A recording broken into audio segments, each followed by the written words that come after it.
Capítulo 21. Nós nos despedimos deles e fomos embora, navegando diretamente para a ilha de Cós. No dia seguinte paramos no porto de Rhodes e dali continuamos até a cidade de Pátara, onde encontramos um navio que ia para a Fenícia. Então embarcamos nele e seguimos viagem. Quando já podíamos ver a ilha de Chipre, navegamos ao sul daquela ilha e seguimos em direção à província da Síria. Chegamos à cidade de Tiro, onde desembarcamos, pois o navio precisava ser descarregado. Naquela cidade encontramos alguns cristãos e ficamos com eles uma semana. Então, avisados pelo Espírito Santo, eles disseram a Paulo que não fosse para Jerusalém. Mas quando chegou o dia de irmos embora, nós continuamos a nossa viagem.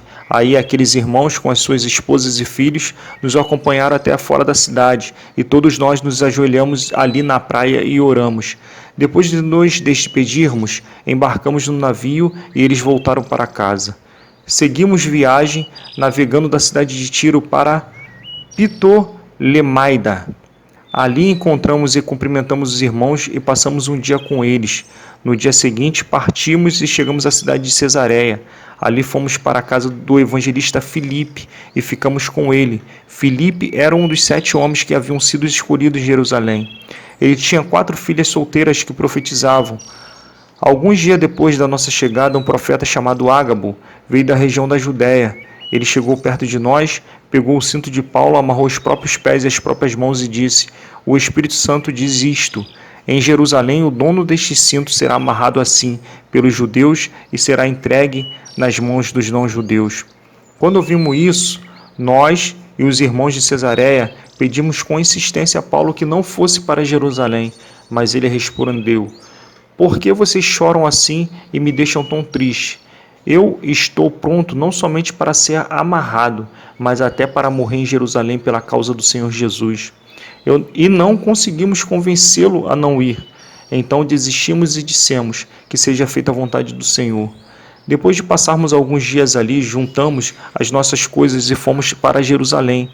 Alguns irmãos da cidade de Cesareia nos acompanharam e nos levaram à casa onde íamos ficar hospedados. O dono da casa era Menasson, natural da ilha de Chipre. Fazia muito tempo que ele era cristão. Quando chegamos a Jerusalém, os irmãos nos receberam com muita alegria. No dia seguinte, Paulo foi conosco até a casa de Tiago para se encontrar com ele, e todos os presbíteros da igreja estavam presentes ali. Então Paulo os cumprimentou e deu um relatório completo de tudo o que Deus tinha feito por meio dele entre os não-judeus. Depois de o ouvirem, todos eles deram graças a Deus e disseram a Paulo: "Veja bem, irmão, há milhares de judeus que se tornaram cristãos e todos eles são fiéis à lei de Moisés. Eles ouviram dizer que você ensina os judeus que moram em outros países a abandonarem a lei, dizendo a eles que não circuncidem os seus filhos, nem respeitem os costumes dos judeus. O que vamos fazer? Com certeza eles já ouviram dizer que você chegou. Portanto, faça o que vamos dizer. Estão aqui entre nós 4 homens que têm de cumprir uma promessa a Deus. Então vá, tome parte com eles na cerimônia de purificação e pague a despesa para que eles possam rapar a cabeça. Assim todos saberão que não é verdade o que se diz de você. Pelo contrário, vão ficar sabendo que de fato você vive de acordo com a lei de Moisés. Mas quanto aos não-judeus que se tornaram cristãos, nós já mandamos uma carta a eles dizendo o seguinte: não comam carne de animais que foram oferecidos e em sacrifício a ídolos, nem sangue, nem carne de nenhum animal que tenha sido estrangulado, e também não pratiquem imoralidade sexual." Então Paulo falou com os 4 homens e no dia seguinte tomou parte com eles na cerimônia de purificação. Depois entrou na área do templo para avisar quando iam terminar os dias da purificação, isto é, a ocasião em que cada um dos 4 homens deveriam oferecer o seu sacrifício.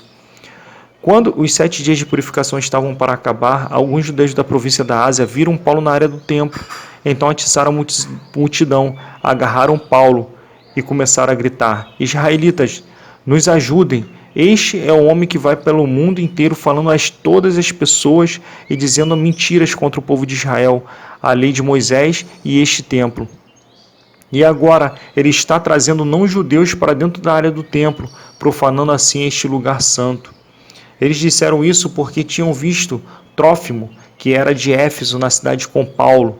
e pensavam que Paulo o havia levado para dentro da área do templo. A confusão se espalhou por toda a cidade e o povo veio correndo de todos os lados. Eles agarraram Paulo e o arrastaram para fora da área do templo e fecharam os portões. Quando a multidão já ia matar Paulo, o comandante das tropas romanas recebeu a notícia de que toda a cidade de Jerusalém estava em revolta. Então reuniu depressa alguns oficiais e soldados e correu para o meio do povo. Quando a multidão viu o comandante dos soldados, parou logo de bater em Paulo. Aí o comandante chegou perto de Paulo, prendeu-o e mandou amarrá-lo com 2 correntes. Depois perguntou: quem é este homem? O que foi que ele fez? Mas na multidão uns gritavam uma coisa, outros gritavam outra. A desordem era tão grande que o comandante não pôde descobrir o que havia acontecido. Então mandou que os soldados levassem Paulo para dentro da fortaleza. Quando chegaram perto da escada, os soldados tiveram de carregar Paulo por causa da violência da multidão. Quando vinha atrás gritando: mata, mata! Quando iam levar Paulo para dentro da fortaleza, ele disse ao comandante: me dê licença para falar uma coisa com o senhor. O comandante perguntou: você sabe falar grego? Por acaso você é aquele egípcio que algum tempo atrás começou uma revolução e levou 4.000 terroristas armados para o deserto?